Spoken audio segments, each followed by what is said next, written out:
For the last 20 years, the slim-fitting suit has dominated menswear. And why is that? Well, this was an obvious reaction from the 80s and 90s. The 1980s had a very boxy and baggy cut that was very full, but would sometimes had puddling in the trousers or very overlarge shoulder pads. So once the 2000s began, people want something new. They don't want to wear the same thing over and over again.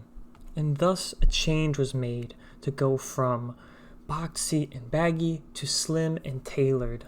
But this was more than just to be reactionary to previous decades of tailoring. Culture itself was changing. The 1990s and 2000s saw the rise of many tech companies, and these tech companies had a different style of structuring their employees.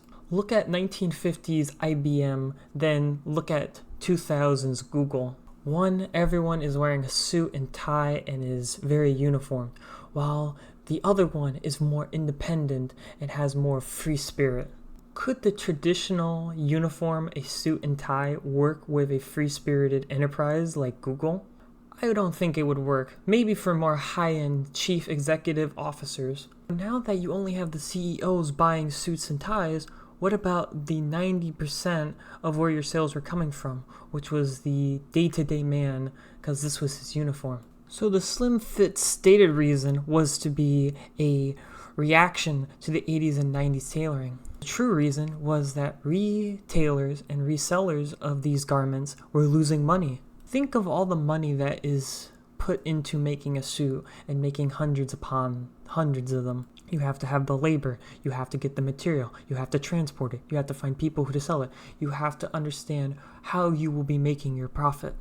So as I stated in the beginning, for the last 20 years, the slim-fitting suit has become king. And I like to contribute this to a sense of a paradox between a similar decade, which was the 1960s and 1970s. The 1960s goal was to embrace tailoring, to create tailored fits, and to create youthful and athletic builds. So the 1970s were very much a reaction to that. The jackets were longer, the lapels were wider, and the flare cut at the bottom had become a staple of the 1970s, thanks in part to the disco culture. Menswear, like disco, is an evolution of what came before. Going more into the disco example, what came before it? Well, you would have your pageants and your balls like the galas. Coming up next was dance halls, then swing music, and from there went disco. And then from disco went to techno, and then our present day raves, if you're into that scene. So what is old is new again. Some companies have embraced this change in tailoring. The best example of this is Suit Supply. When you use their custom-made suit maker, you notice that they don't offer slim lapels anymore. This caught me off guard, as using similar services like Indochino, they default to using the slim option. So if they want to sell more, they need to make a new trend, which is making the slim fit look old and outdated, while making this more boxy and roomy cut more attractive. So let's make the suit, instead of something very slim, let's make it kind of like sweatpants and a hoodie, which is very oversized and what a lot of youth like.